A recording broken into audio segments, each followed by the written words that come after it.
Hey guys, how's it going? I wanted to give a deck profile on a deck that I made maybe a little over a year ago, and it's Windwitch Fairy Tale Artifact Kaiju.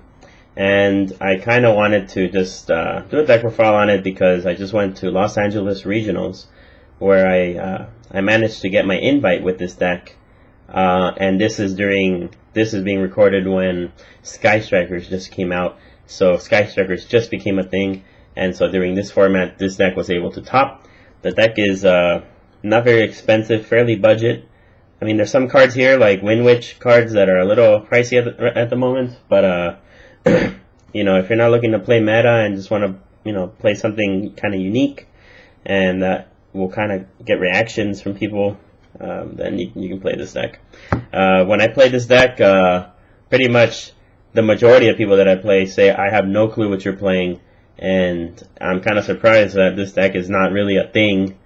Not a thing in the sense of a meta deck, but a thing in the sense of a rogue deck or something, It feels like the concept is it just all synergizes so well that I don't understand why it's not a deck. So I'm just going to go ahead and show you my choices. So for first up, I run Windwitch Ice Spell. I play 3 of this card, of course, and just like any other deck that plays Windwitches, you play the normal ratio of 3 to 1. Before entering the regional, I was debating whether I was going to play a different ratio, because some people like to play 3-1-1, and some people like to play 3-3-3, and, I decided that this was best, because sometimes I do hard draw this a lot, and if I did hard draw this and I, had this in my hand and no monsters, and I could theoretically make Crystal Wing like that, but, it would eat up my normal summon, and the basic concept of the deck is that we're going to make use of our normal summon, to kind of add more, disruption to the field. So that's the ratio that I play, 3-2-1. So that's that. The next monster that I play 3 of is, Fairy Tale Luna. And I also play 1 copy of Fairy Tale Snow. So the effect of Luna is that once per turn, is it? I don't even know if it's a hard once per turn. It isn't. Yeah, you can do it multiple times. So when it's normal summoned, you can add a spellcaster with 1850 attack, right? So right here you're looking at all your targets. It can add a copy of itself, and it also has an additional effect that during either player's turn, so it's a quick effect, you can target one of their monsters and then bounce and send back to the hand both Luna and their monster. However, there's a downside to this, because the Luna card allows your opponent to negate the effect as long as they send 1 card with the same name from the deck to the graveyard, or from the extra deck to the graveyard if it's an extra deck monster that you're targeting. So it's sort of, it's okay. It's kind of like a Kirin, like that one pendulum card, except it's not quite as strong. But the bouncing effect, I feel like people don't really read the card, because I summon it, and then people read it, and then, for example, I had a player who summoned a Trickstar Candida, and I used Luna's effect, and they just sort of said, so it bounces, and I said, yeah, and then it just they just accepted it, and the effect goes through, effectively leaving them open for me to do major damage. A lot of times people just let this go through. I think it's because they just don't read the card, and they don't know that they're able to negate it by sending a monster with the same name from the deck to the graveyard. But it's not my responsibility to tell them what it does. If they say what it does, I just go, here, read it. That's them. So yeah, the reason why I run this is because the original idea started back when Zoo was a thing. I would like to tribute their Trident with Gardala, the Mystery Kaiju. And so basically what this does is that I can tribute one of my opponent's monsters for this Kaiju, and then I can normal summon the Luna, activating the effect to target this card, which they probably do not run, and then it causes both of them to go back to the hand. So with my normal summon, I pretty much was able to remove a threat on the field, and then if there's any other threats on the field, well then this is back in my hand, so I can just remove another threat if I want. The important thing here, though, is why I picked this particular kaiju over all the other ones. The reason why I picked this kaiju is because the Wind Witches all say that when you activate their effects, you can only summon wind monsters that turn. So obviously, if say you had like a Wind Witch ice spell, a Luna and a Gardala, then you can kaiju the monster that's a threat, summon the Luna, activate the effect to add another Luna to your hand, or a Snow, depending on whatever the situation is. You can use the Luna to target this and bring it back all to your hand. Then you're stuck again with the same cards. But now the important part is that the Luna that you summoned now is no longer in the field. So now you have an open board to activate the Wind Witch ice spell and then go off and use its effects. So in that regard, I really like it. When I start my plays, I like to use Wind Witch ice spell to get Crystal Wing, and then I also like to just add on top of that a Luna, add another Luna or a Snow, and then set some traps. So not only do they have to deal with the interruption of the Crystal Wing, they also have to deal with the interruption of the Luna along with the traps. So this deck is like pretty stunned. That's kind of like the thing that we're going with right here. So just to review, I run the 2 Wind Kaiju, the 3 Luna, and then the 1 Snow. So then those are that. Adding more to the stun factor is I play 2 Artifact Scythe and 2 Artifact Moral Tech.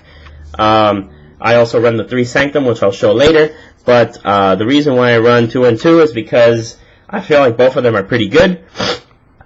Moral Attack is able to interrupt a lot of plays, and it creates awkward situations for the opponent. And Scythe locks out people from the extra deck. So Scythe's use has kind of dwindled since I've been playing this deck. It seems like people don't really go into the extra deck as much as they used to, but they still do pretty often. So, being able to do an Artifact Sanctum and then summoning the Scythe and then activating the effect, effectively locking them out from the extra deck is still good. That's never not going to be good. But also being able to summon a Moral Attack and interrupt a play is also a good thing. So I just play the 2 and 2 ratio. Sometimes, I will admit, this is not the perfect build. I'm just saying this is the build that got me the invite.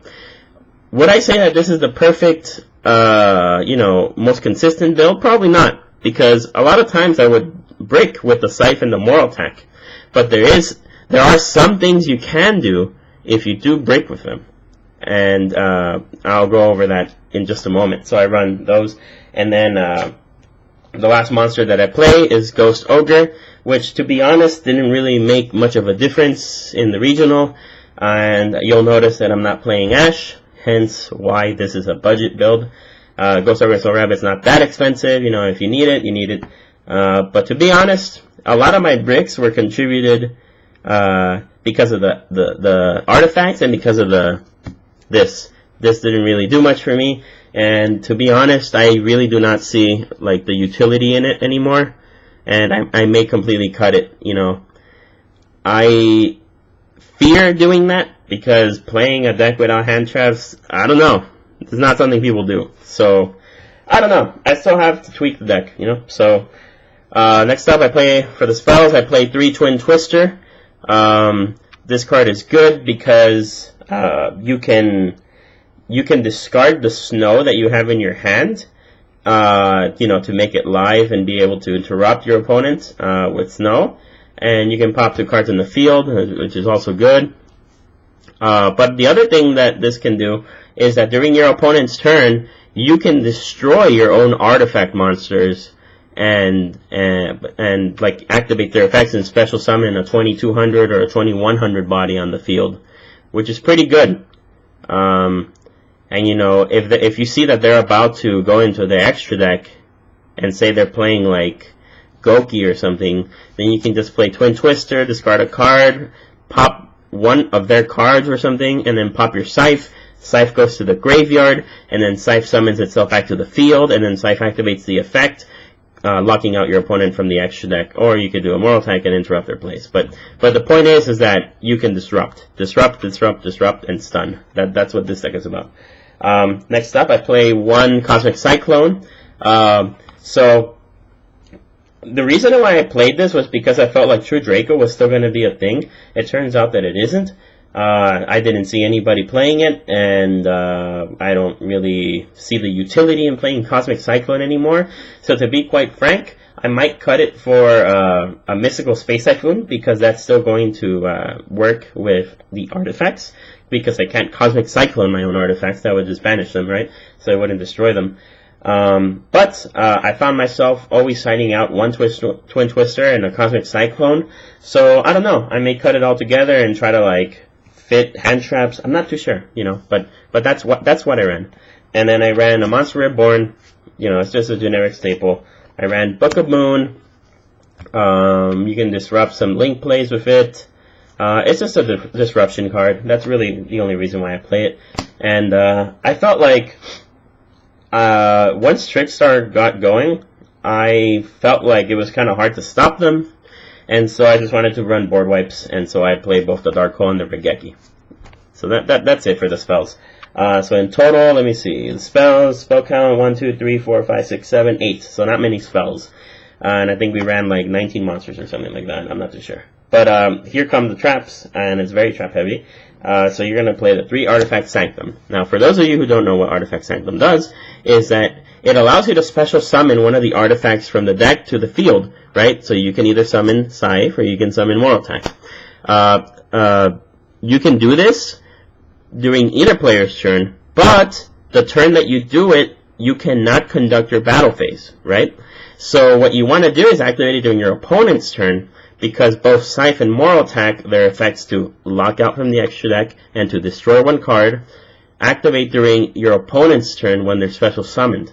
So that's when you want to do it. Another cool thing about Sanctum is that Sanctum, when it is destroyed and sent to the graveyard, you can destroy one card on the field. It doesn't have to be face up. However, the bad thing about that is that it targets. You know, I'm not so sure how much of a drawback that is. But I did want to point out that Moral Attack does not target. Moral Attack, when it destroys a monster on the field or a face-up card, actually it says on here you can destroy one face-up card, so it can do a myriad of targets. But you know, it doesn't target. It has a lot of options of what to pop, but it does not target. So oftentimes people will be like, target, and then you'll be like, nope, it does not target. Just like Ghost Ogre, does not target. Next up, I play the 3 Compulse. I only played these because, you know, I thought Disruption would be good, and also because Compulse just went back to 3, so I really wanted to test out whether Konami made a mistake by doing this or not. And, you know, I tried it, and it worked okay. Would I keep these? Probably not. I might keep one. But I'm probably going to play Strike. In this build, I did not play Strike, which makes it better because it's cheaper, and you know it works because it got the top. So there you go, 3 of those. Along with that, I'm always used to Torrential being at 1, and now that Konami has said that having 3 is okay, then I decided to try it out, and to be honest, it was okay. It was pretty good actually. I really enjoyed playing the Torrential Tribute at 3. Oftentimes my opponents would be very frustrated because, they wouldn't be able to go off. I would force my opponents to play a grindy, slow, back and forth duel, which is reminiscent of, old school Yu-Gi-Oh! And so, when you play this deck, to be honest, it almost plays like GOAT format.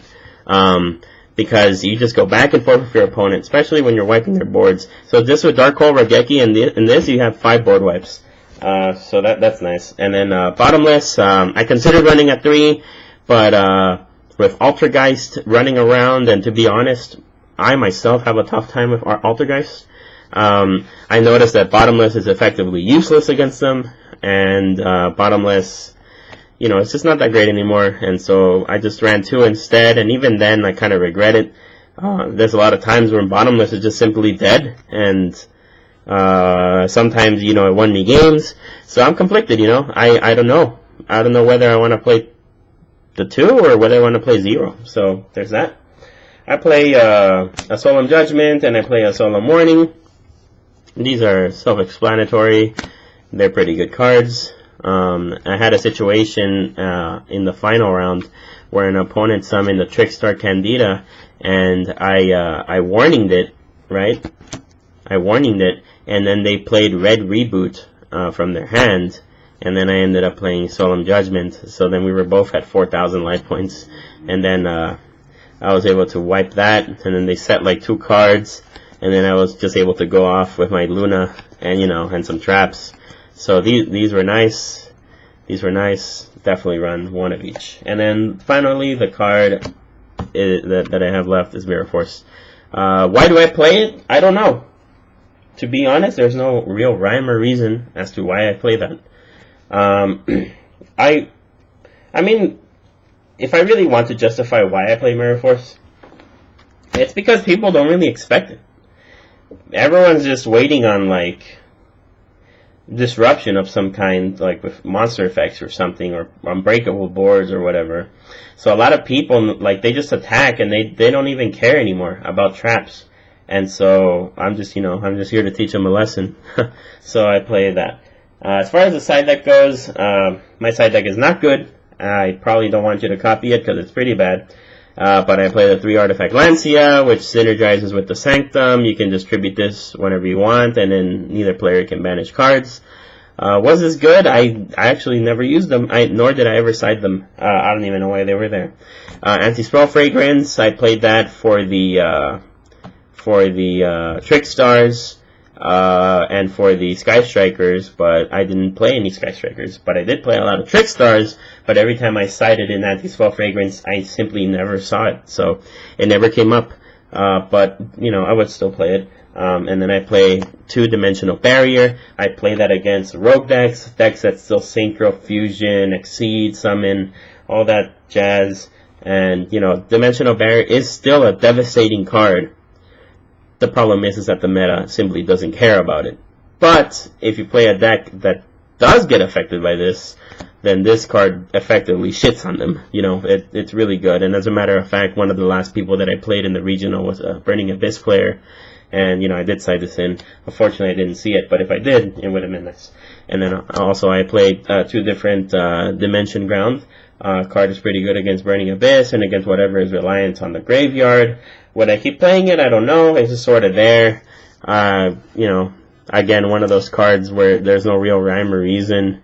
I just thought it was okay. Here's another card with no real rhyme or reason is Ultimate Providence.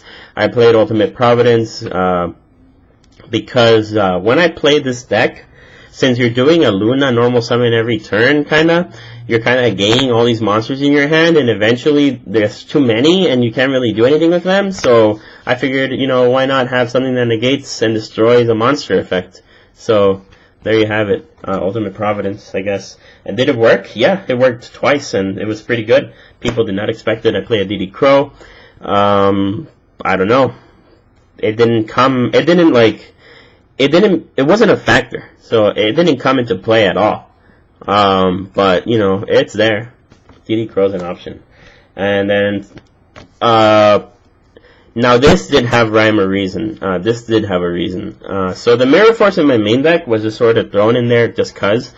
But these two, I played these because Trickstar like to attack, and, if they're attacking with their Licorice or the red Trickstar, then and you play one of these, then it's pretty devastating to them. But I think I would rather play the Drowning Mirror Force, probably, because oftentimes my field is empty, and I kind of want it to be that way because in case I draw the Windwitch Ice spell, but they're not bad. Did they get the job done? Yeah, actually they did. They did their function exactly as they were supposed to. They did the element of surprise. And finally, I play a Banisher of the Radiance, and that's just sort of in tandem with Regeki, normal, and then Regeki, just to banish a bunch of cards. Here's the extra deck. It's not good. I play Tucasel just because, get rid of stuff. Tornado Dragon is very good because it acts just like a Twin Twister and MST. You can destroy your spells and traps during either player's turn, namely your opponent's turn, where you want to destroy your Siphon, your Moral Attack, and, stun them for a bit. I play Giant Hand just because I really like that card. I play Scrap Dragon because sometimes you might have Ghost Ogre and and the Moral Attack, so why not? I play Constellar Pleiades because sometimes I do get 2 artifact monsters on the field, and sometimes I did wish that I was able to remove monsters or whatever on their side of the field, and I didn't really know how, but then I found out, oh yeah, Constellar Pleiades. So there's that. Abyss Dweller, I don't know, I'm just old school I guess, and then I play the Decode Talker. No real rhyme or reason as to why I play it. I play Utopia and Utopia Lightning just in case a situation would come up where I have 2 Lunas on the field, which you'd be surprised happens pretty often, and just, I could just deal major damage. I play a Clearwing Synchro Dragon just in case I want to go into that with the Wind Witches, but I also have the option of going into Winter Bell, and I often like to burn them, and then I play the 2 Crystal Wing. They're not perfect ratios whatsoever. Looking back at this deck, it's actually kind of bad. But there you have it. This deck got I won't tell you the exact ranking, but I got between 50 and 60th place in the LA Regionals, which is not too bad considering this isn't even a rogue deck. This is just nothing, So there you have it. You don't need to spend $500 to get your invites. You don't need Ashes, you don't even need Ghost Ogre, to be honest. You don't need a meta deck. Just as long as you're able to outplay your opponents, you should be okay. And with this stun deck, especially with this stun deck, it's like playing GOAT format, and we all know that GOAT format, basically puts players to the test, So there you have it. There's my Windwitch, Artifact, Fairy Tale, and am I missing somebody? Windwitch, Artifact, Fairy Tale, Kaiju deck. So there you have it. Thanks for watching.